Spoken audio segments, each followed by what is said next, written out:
இந்த ஆடிக்கு நம்ம சென்னை சில்க்ஸ்ல up to 50% off combo offer, uniform sari collections எல்லாம் சேர்ந்து சேவிங்ஸும் பிளாஸ்ட், கலெக்ஷன்ஸும் பிளாஸ்ட்.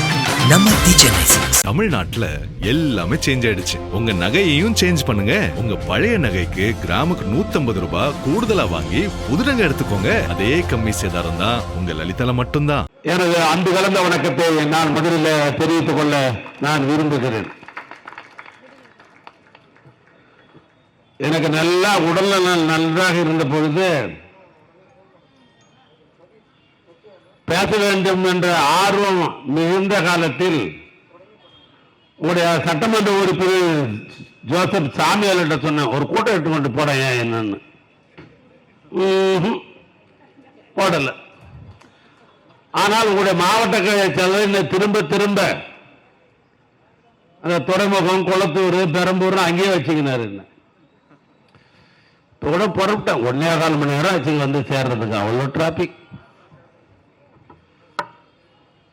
நான் கூட மாலையில மாவட்ட கழக செயலகத்தில் எப்படி பக்குவமாக சொல்லி இன்னொரு நாளைக்கு வரலாம்னு சொல்லலாம்னு நினைச்சேன். ஏன்னா என்னுடைய உடல் எப்படி சூழ்நிலை கூட மாத்திரை போட்டு தான் வந்திருக்கிறேன்.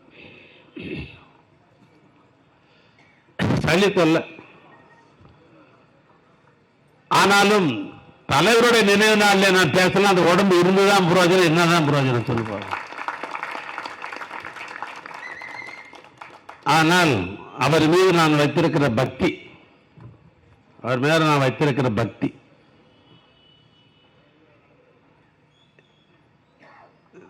தமிழ்நாட்டினுடைய முதலமைச்சராக இருந்து சிறப்பாக தமிழ்நாட்டுக்கு ஆட்சி தந்து இன்னைக்கு கழகத் தலைவராக இருக்கிற அருமையனுக்கு பல பெருமை இருந்தாலும் கூட அவருடைய தம்பியா இருக்கிற எனக்கும் சேகர்பாபுக்கும் கொஞ்சம் பெருமை உண்டு. என்ன பெருமை தெரியுமா? இன்றைக்கு உலகத்திலே இருப்பவர்கள் எல்லாம் சென்னைக்கு வந்தால் ஒரு பார்க்கிற இடமாக, பக்தி பரவசத்தோடு வணங்குகிற இடமாக இருக்கிறது தலைவர் கலைஞருடைய நினைவிடம். அந்த நினைவகத்தை கட்டுகின்ற வாய்ப்பை கழகத் தலைவர் எனக்கு தந்து வாழ்க்கையில எனக்கு கிடைத்த பேரு. ஆனால் காலம் உள்ளவரை, கடல் நீர் உள்ளவரை, காற்றுள்ளவரை அதை பக்குவமாக பேணி பாதுகாத்து இன்றைக்கும் புத்தம் புதியதாக இருக்கு என்று சொன்னால் உங்களுடைய மாவட்ட கழக சேகர்பாபுடைய உழைப்பு சாதாரண உழைப்பல்.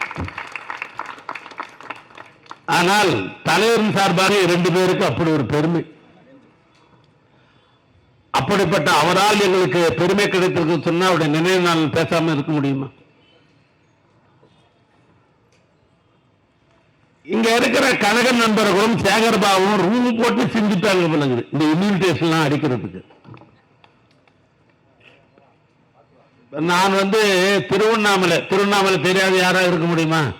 பல பேர் திருவண்ணாமலைக்காரர் கூட இருப்பாங்க. ஏன்னா ஆன்மீகத்துக்கு உச்சம் 2 இடம். வைஷ்ணவராக இருந்தால் ஆன்மீகத்துக்கு உச்சம் திருப்பதின்னுவாங்க வைஷ்ணவர்கள். யாரு? நாமம் போட்டவங்க. கோவிந்த கோவிந்த கோவிந்த கோவிந்தான்ற நாமம் போட்டவர்கள் எதை உச்சம்னாங்க? திருப்பதி சொல்லுவாங்க. சைவத்துக்கு ஒரு எச்சம் என்று சொன்னால் தென்னாளுடைய சிவனை போற்றி என்னாலும் இறைவா போற்றி என்று சொல்லுகிற திருவண்ணாமலை திருத்தலம் தான் சைவத்துக்கு உச்சம். அப்படிப்பட்ட ஊரில் இருந்து நான் வந்திருக்கிறேன். நான் அந்த திருவண்ணாமலை மாவட்டத்துக்கு மாவட்ட கழக செயலராக சேகர்பாபு அளவுக்கு இல்லைன்னா கூட குறைச்சி நம்ம மாவட்ட செயலராக இருக்கிறோம்.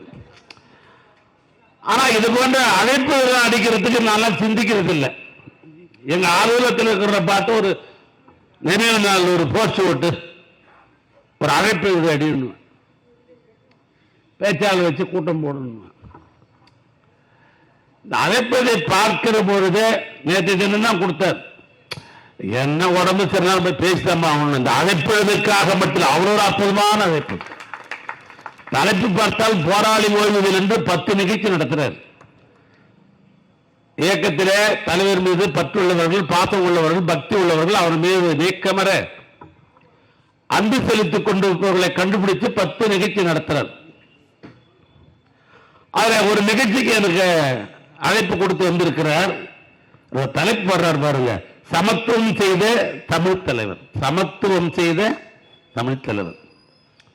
ஏற்றத்தாழ்வு கிடையாது. இவன் பெரியவன், இவன் சின்னவன், இவன் உயர்ந்த ஜாதி, இவன் தாழ்ந்த ஜாதி, இவன் பணக்காரன் ஏழை என்று எந்த தாழ்வும் இல்லாமல் அனைவரும் சமத்துவம் என்பதை தலைவர் கலைஞரால் தான் தமிழ்நாட்டுக்கு புகழ் சேர்ந்தது.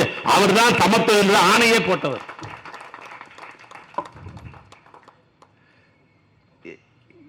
அப்படிப்பட்ட தலைப்பு இது. ஏன் நான் சொல்றேன்னா, 2 கவிஞர் வந்திருக்கிறாங்க, அதுக்காக நான் சொல்றேன். இப்ப ஒரு மாவட்ட செயலாளர் ஆனதிலிருந்து அவருடைய மாவட்டத்தில் இந்த அழைப்புகள் இன்விடேஷன் அதெல்லாம் 2 கவிஞர்கள் வாங்கி பார்த்தீங்கன்னா அதே ஒரு கவிதையா வடிச்சிருவீங்க. அப்படி இருக்கும் தலைப்புகள். அப்படிப்பட்ட தலைப்பு தான் இந்த சமத்துவம் செய்த தமிழ் தலைவர். நம்ம கேட்கறதுக்கு எளிமையா இருக்கும். சமுதாயத்திலே சமத்துவம் செய்வது என்பது அது சாதாரணமாக அல்ல. கல்வி, அந்த கல்வி என்பது எட்டாக்கனியாக நமக்கெல்லாம் இருந்தது. நான் உட்பட நமக்கு எட்டாக்கனி கல்வி. ஒரு காலத்தில் உயர்ந்த ஜாதி என்று சொல்லுவவர்கள் தான் கல்வியை பேண முடியும், படிக்க முடியும், அதன் மூலமாக பலன் பெற முடியும். நம்மளாம் முடியாது.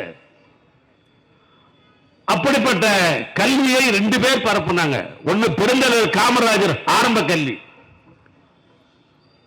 ஒண்ணு இல்ல, நான் திருவண்ணாமலைக்காரன். எங்க ஊர்ல கல்லூரியில, காலேஜில், அது கலைக்கல்வியாக இருக்கலாம், பொறியியல் கல்லூரியாக இருக்கலாம், மருத்துவக் கல்லூரியாக இருக்கலாம். நாங்கள் கல்லூரியை பார்க்க வேண்டும் என்று சொன்னா, இல்ல கல்லூரி காம்பவுண்டை பார்க்கணும்னா ஒண்ணு நாங்கள் சிதம்பரத்துக்கு போனோம், சிதம்பரம் பல்கலைக்கழகம். இல்லை என்று சொன்னால் சென்னைக்கு தான் வரணும். ஆனால் இன்றைக்கு தமிழ்நாட்டிலே இந்த கல்வியை சமத்துவமாக்க வேண்டும், ஏழைகளுக்கும் இந்த கல்லூரி கிடைக்க வேண்டும், கல்வி கிடைக்க வேண்டும் என்று கலைஞர் முதலமைச்சர் ஆன பின்புதான் மாவட்ட தலைநகர் எல்லாம் கல்லூரி, மாநகர் எல்லாம் கல்லூரி, நகராட்சி எல்லாம் கல்லூரி. இது சமத்துவம். கல்லூரியிலே சமத்துவம் கிடைத்த காரணத்தினால்தான் இன்றைக்கு தலைமை பொறுப்பேற்றிருக்கிற மூர்த்தி, நான் நகைச்சுவையாக்க படிக்கல, எஸ்எல்சி எட்ட முடியாத நம்முடைய சமுதாயத்தில் இப்படி மூர்த்தி போன்றவர்கள் இவ்வளவு பட்டம் படித்திருக்கிறார் என்று சொன்னால் கலைஞர் எடுத்துக்கொண்ட முயற்சி சமத்துவ கல்லூரி, எல்லா கல்லூரி படிக்க வேண்டும் என்பதற்காக. ஆக அப்படிப்பட்ட ஒரு வாய்ப்பை உருவாக்கி தந்தார். படித்தவன் பட்டதாரி ஆனால் அரசு வேலைக்கு போகணும். அரசு வேலை நமக்கெல்லாம் கிட்டியதா? இல்லையே. பிரிட்டிஷ்கார காலத்தில், நான் சொல்றேன், பிரிட்டிஷ்கார காலத்தில் கூட நமக்கு கிடைக்கல கல்வி, அரசு பணிகள் கிடைக்கல.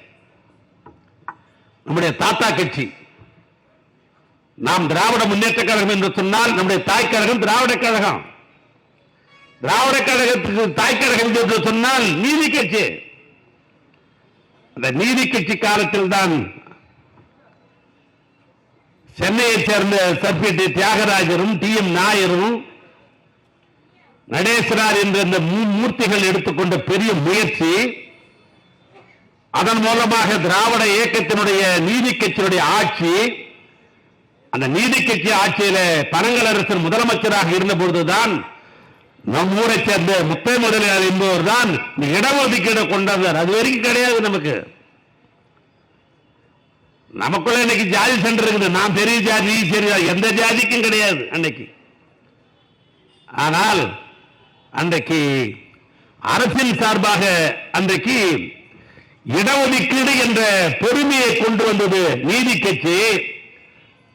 அந்த நீதி கட்சி நம்முடைய பாட்டன் கட்சி என்று சொன்னால் திராவிட முன்னேற்ற கழகம் அண்ணன் கலைஞர் ஆட்சிக்கு வந்த பின்புதான் 1971 சட்டநாதன் கமிஷன் கமிஷனர் போடப்பட்டு அன்றைக்கு அரசு பணி என்று சொன்னால் அதில் நம்முடைய ஆதி திராவிட இனத்தை சேர்ந்த அன்பு சகோதரர்களுக்கு, மலைவாழ் மக்களுக்கு, ஆங்கிலத்தில் சொல்ல வேண்டும் என்று சொன்னால் எஸ்சி எஸ்டி என்ற அந்த பிரிவுக்கு 18% இடஒதுக்கீடு தந்தால்தான் அந்த இன மக்கள் அரசு பணிக்கு வர முடியும். எல்லாம் வர முடியாது.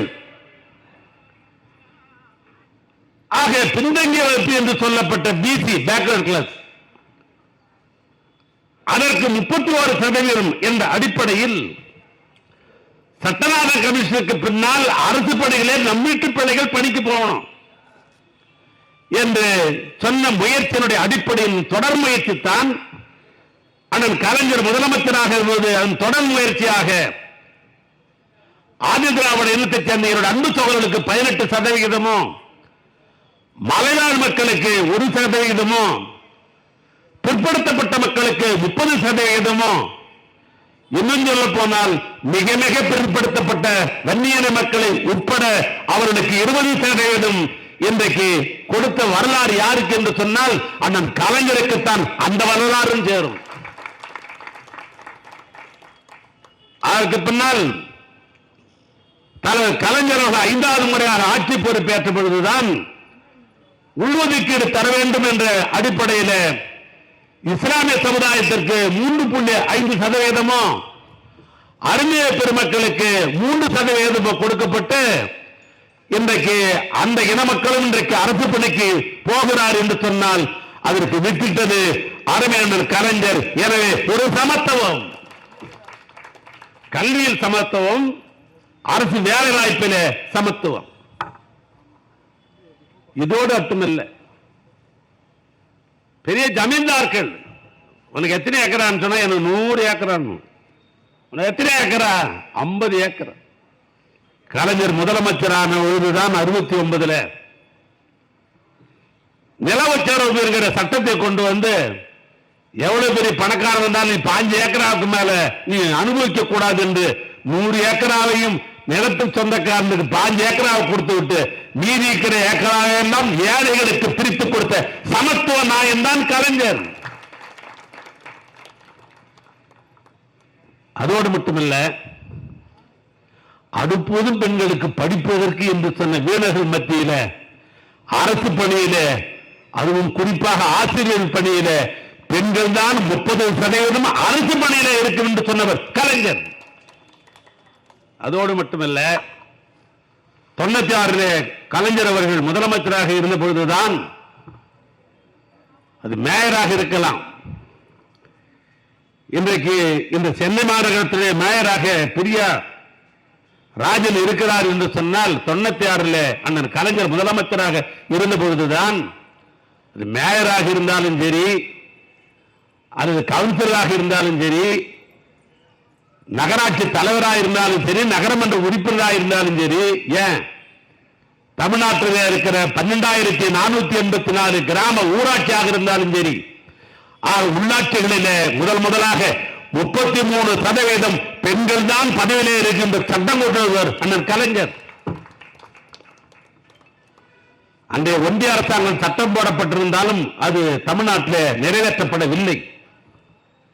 அண்ணன் கலைஞர் முதலமைச்சராக இருக்கிற போதுதான் பெண்களும் நிகராக வேண்டும் என்று பதவியிலே சமத்துவம் செய்தவர் அண்ணன் கலைஞர். இதோட ஒரு பெருமை என்ன தெரியுமா? ஆணும் பெண்ணும் 10 மாதம் தானே. ஒரு குழந்தையை வாரிசை பெற்றெடுப்போல் தாய், தாய்க்கு நிகரான உறவே கிடையாது. என்ன கேட்டா கண்ணுக்கு தெரிந்த கண்ணுக்கு தெரிந்த கடவுள் யார் என்று சொன்னால் தாய் தான் கண்ணுக்கு தெரிந்த கடவுள். இன்னைக்கு சொல்றேன் உங்களுக்கு. அப்படிப்பட்ட தாய் ஆணாக இருந்தாலும் பெண்ணாக இருந்தாலும் 10 மாதம் தானே. ஆனா பெற்றெடுத்த உடனேயே ஆணுக்குத்தான் வாரிசு உரிமை என்று உண்டு, பெண்களுக்கு வாரிசு உரிமை இல்லை. பிறந்தால் யாரோ ஒரு இடத்திலே திருமணம் என்ற பெயரில் இந்த பெண்ணை நாம் அனுப்பிவிடுகிறோம். ஆக அந்த வாரிசு உரிமை இல்லை என்பதை மாற்றி இந்தியாவில் எந்த தலைவருக்கும் தோணவில்லை, கலைஞருக்கு தான் தோணுச்சு. 2ம் 10 மாதம் தான், இருக்கிற சொத்தை 2ஆ பிரிடா, பாதி பாதி என்று சொன்னவர் அண்ணன் கலைஞர். சட்டம் போட்ட ஒரு கலைஞர். சமத்துவம், ஆணும் பெண்ணும் சமம் என்கிற சமத்துவம் அவரால் தான் பண்ண முடிந்தது. இது மட்டும் இல்லை, இதுல மாத்திரம் சமத்துவம் இருந்தா போறாது. மேடையில் அந்தந்த கட்சி தலைவர் பேசுவாங்க, நாம் அனைவரும் ஒன்று, ஒரே ஜாதி, ஆண் பெண் என்பதுதான் ஜாதியோட மீது எந்த ஜாதியும் இல்லை பேசுவாங்க. ஆனால் அதை கூட நடைமுறைப்படுத்தி ஒரு தலைவர் கலைஞர் எப்படி இருந்தான்னா, தமிழ்நாட்டில் என்ன சென்னைக்கு தெரியாது, கிராமத்தில் பிறந்த வளர்ந்த எங்களுக்கெல்லாம் தெரியும் ஜாதி சண்டை எப்படி இருக்கும் ஊர்ல. இந்த தெருவுக்கு அந்த தெருவுக்கு போக மாட்டான், கேட்டா அந்த தெருவில் தாழ்ந்த ஜாதி இருக்கிறதா போகவே மாட்டேன்னுவான். மேட்டுக்குடி நாங்க தான் இந்த இது கிராமத்தில். இப்படிப்பட்ட கிராமங்கள் நிறைந்த பகுதியில் கலைஞர் எடுத்த ஒரு முடிவுதான் தமிழ்நாட்டில் 240 இடங்களை கண்டறிந்து, இந்த கண்டறிந்த இடங்களில் 100 வீடுகளை கட்டி, உயர்ந்த ஜாதி அங்கதான் இருக்கணும், தாழ்ந்த ஜாதி அங்கதான் இருக்கணும், நடுஜாதி அங்கதான் இருக்கணும், ஏழை அங்கதான் இருக்கணும் என்று பெயரில் பெரியார் சமத்துவபுரம் என்பதை கொண்டு வந்த ஒரு கலைஞர். அது எனக்கு என்ன பெருமை என்ன, அந்த சமத்துவபுரம் 244 சமத்துவபுரத்தில் நான் கலைஞருடைய தம்பியாக இருந்த காரணத்தினால் அவரிடத்திலே மனு போட்டு என் ஊரிலும் சமத்துவபுரத்தை நான் கண்டேன். இன்றைக்கு அது அங்க இருக்கிற மக்கள் ஒற்றுமையாக இருக்கிறார். அரசியல் கட்சி தலைவர் நிறைய பேசுவாங்க வாயால சமத்துவம். அதுக்கு உதாரணமும் அந்த கலைஞர் தான் என்று சொன்னால் அது மிகையாகாது. அதோடு மட்டுமல்ல, முன்னாள் அறநிலையத்துறை அமைச்சர், நான் முகசொலிக்காக சொல்லல, இன்னைக்கு என்ன மாதிரி ரீல் விட்டுருக்கிறான். நான் ஏறத்தாழ 67 திராவிட முன்னேற்ற கழகம், 67 அண்ணா தலைமையில திராவிட இயக்கம் ஆட்சி அமைத்த காலத்திலிருந்து நான் உற்று நோக்கி பார்க்கிறேன். ஏறத்தாழ 7 முறை நான் சட்டமன்ற உறுப்பினராக மக்களால் வெற்றி பெற்று, கையால் எழுந்து போனதில்லை, மக்களால் வெற்றி பெற்று 7 முறை நான் சட்டமன்ற உறுப்பினராக நான் பணியாற்றிக் கொண்டிருக்கிறேன். அண்ணன் மக்கள் தலைவர் எம்ஜிஆர் அவர்கள் திமுக பொருளாளராக இருந்த அண்ணன் எம்ஜிஆர் அவர்கள் முதலமைச்சராக இருந்தபோதும் சட்டமன்றத்தில் நான் பணியாற்றி இருக்கிறேன். அண்ணன் கலைஞரோடு பல முறை நான் சட்டமன்ற உறுப்பினராக அமைச்சராகவே பணியாற்றி இருக்கிறேன். அம்மையார் ஜெயலலிதா அவர்கள் முதலமைச்சராக இருந்தபோது எதிர்கட்சியில் நான் பணியாற்றி இருக்கிறேன். இந்த ஓபிஎஸ், இபிஎஸ் இவர்கள் முதலமைச்சராக இருந்தபோதும் நான் பணியாற்றி இருக்கிறேன். நிறைவாக மக்கள் விரும்பிய எல்லாருக்கும் எல்லாம் கிடைக்க வேண்டும் என்ற அற்புதமான ஆட்சியை நடத்திய திராவிட மாடல் ஆட்சி தமிழ்நாட்டுடைய முதலமைச்சர் அருமண்ணன் தளபதியார் தலைமையிலும் அமைச்சராகவும் இருந்து நான் பணியாற்றியிருக்கிறேன். இத்தனை பேர் அமைச்சர்கள் நான் பணியாற்றினாலும் கூட நான் சொன்னேன், எத்தனை மதங்கள் இருந்தாலும் கூட தமிழ்நாட்டை பொறுத்தளவுக்கு இந்து மதத்திலே இருக்கிற 2 கூறுகள், ஒன்று வைணவம், மற்றொன்று சைவம். இந்த சைவத்தையும் வைணவத்தையும் மக்கள் மத்தியிலே கொண்டு பரப்புவதிலும், அந்த திருக்கோயிலுக்கு இருக்கிற சொத்துக்களை எவனாவது ஏமாற்றி இருந்தால் அந்த ஏமாற்றையெல்லாம் முடிவுக்கு எடுத்து அந்த கோயிலுக்குத்தான் நிலம் என்று சொன்னதிலே முதன்மையாக இருந்து பணியாற்றுவது திராவிட மாடல் ஆட்சி. அதில் உங்களுடைய மாவட்ட கழக செயலாளர் சேகர் பாபு, அறங்காவலர்கள் எல்லாம் ஆண்கள் தான் இருந்த காலத்தில் மாற்றி, அந்த வைணவ கோயிலாக இருந்தாலும் சைவ கோயிலாகவும் எந்த கோயிலாக இருந்தாலும் அந்த கோயிலில் ஆண்கள் மட்டும் அறங்காவலராக இருந்த பலன் அல்ல, என்று சொன்னால் பெண்கள் இருந்தால் தான் சிறப்பாக இருக்கும் என்று சொல்லி ஒரு அறங்காவலர் பெண்ணையும் போட வேண்டும் சொன்னவர் கலைஞர். அவர் அப்படி என்று சொன்னால் திராவிட மாடல் ஆட்சி நடத்திக் கொண்டிருக்கிற அருமை தளபதியார் அவர்கள் சேகர்பாபை அழைத்து ஒரு திருக்கோயிலும் ஓதுவார் என்று ஒரு இருக்கிறார்களே, அந்த ஓதுவார்கள் ஆண்கள் மட்டும்தான் ஓதுவார்களா, பெண்கள் ஓத மாட்டார்களா? இன்னும் சொல்ல போனால் ஆண்களை விட ஓதுவதில் பெண்களுடைய குரல் இனிமையாக இருக்கும், அது கடவுளுக்கே பிடித்தாலும் பிடிக்கும். ஆனால் பெண்களை ஓதுவராக்க வேண்டும் என்று சொன்னது திராவிட மாடல் ஆட்சி. அதனுடைய தலைவர், அதை நிறைவேற்றியவர் நம்முடைய சேகர் பாபு. அதனால்தான் சொன்னேன், சமத்துவம் என்பது பல்வேறு வகையில திராவிட இயக்க ஆட்சி காலத்தில் தான் பரிணாம வளர்ச்சி அடைந்தது. அதுதான் உண்மை. பெண்களுக்கு எல்லா இடத்திலும் சமம் தரணும். அதனால்தான் அவர் வழியிலே வந்த அருமையன் தளபதியார் அவர்கள் ஆட்சியில் இருக்கிற போது திட்டங்கள் எத்தனை திட்டங்கள் போட்டிருந்தாலும் கூட இந்த பெண்களுக்காகத்தான் மொத்த திட்டத்தையும் போட்டார். இந்த பெண்களுக்காகத்தான் மொத்த திட்டத்தையும் போட்டார். அது கலைஞர் மகளிர் உரிமை தொகையா இருக்கலாம், கல்லூரியிலே படிக்கிற பெண்களுக்கு புதிய பெண் திட்டமாக இருக்கலாம், மகளிர் விடியல் பயணமாக இருக்கலாம், மகளிருக்கு பாதுகாப்பாக தோழி விடியல் திட்டமாக இருக்கலாம். இப்படி எண்ணற்ற திட்டங்கள் திராவிட மாநாட்டில் அன்பு சகோதரராக போடப்பட்டது. அதை இப்படி சொல்லிக்கொண்டே போகலாம். ஆக கலைஞர் ஆரம்பித்த சமத்துவம் என்பது கழக ஆட்சியிலே பல்வேறு வகையிலே அது பரிணாம வளர்ச்சி நடைபெற்றது. ஆனால்தான் அந்த நன்றி உணர்வோடு சமுதாயத்தை ஒரு சமத்துவ சமுதாயமாக உருவாக்கிய கலைஞருக்கு நினைவு நாள் போற்றுகின்ற அளவுக்கு நிகழ்ச்சி நடத்த வேண்டும் என்று மாவட்ட கழகமும் பகுதி கழகமும் இன்றைக்கு சிறப்பாக நிகழ்ச்சியை நடத்திக் கொண்டிருக்கிறார்கள். இவ்வளவு பேசுறாரு, இந்த கவர்மெண்ட்டை பத்தி ஒண்ணு பேச மாட்டேன்றாரு. உங்களுடைய இலக்கம் எனக்கு புரிகிறது.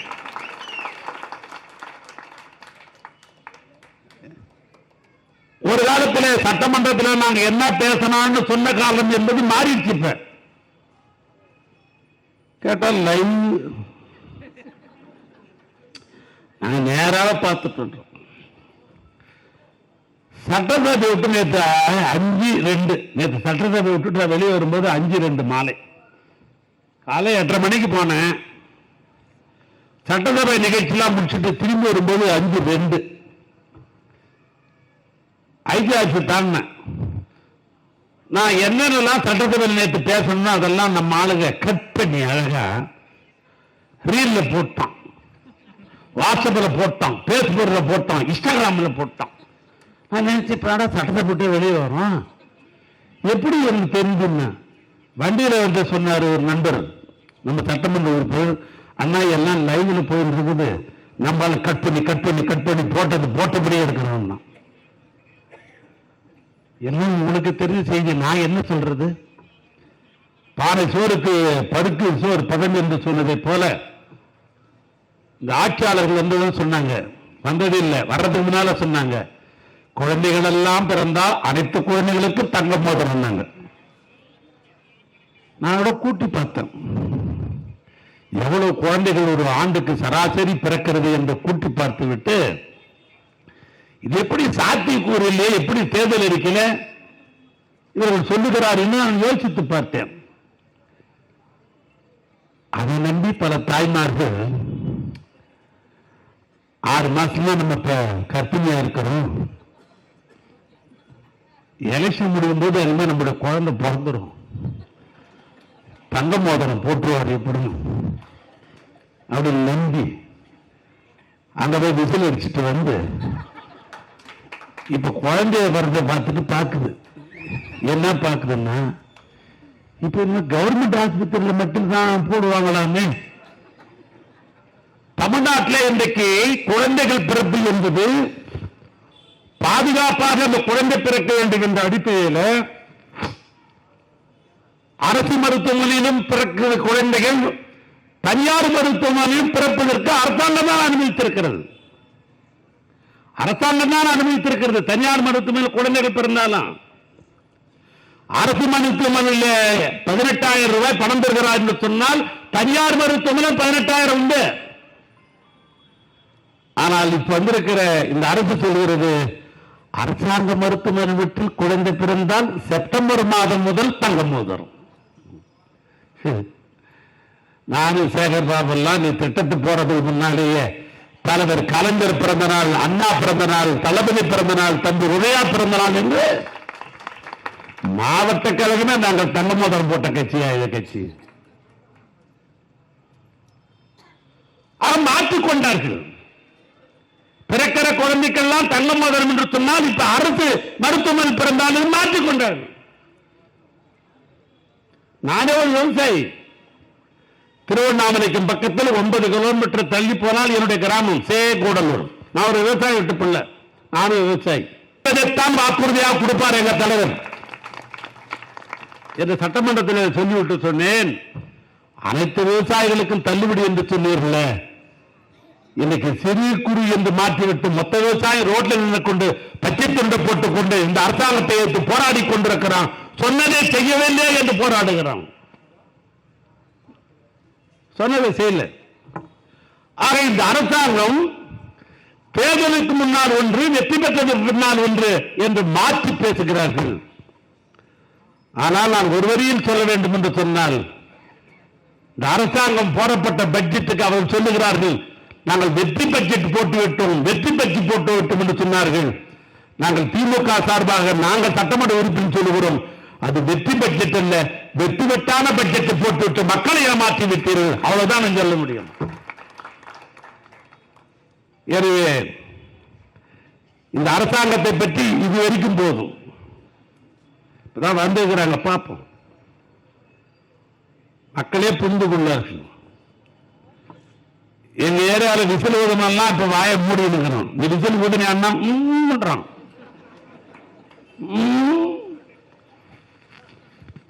விசில் ஊதன கேள்விப்பட்டனாப்பா ஊதலையா? ஊதனம். ஏன் ஊதனம் சொல்ல மாட்டான் தெரியுமா? நம்ம நினைச்சது ஒண்ணும் நடக்கலையே, ஊதனாக நம்மள ஊதிடுவாங்கன்னு அவன் ஊதனம் சொல்றான். இதான் உண்மை.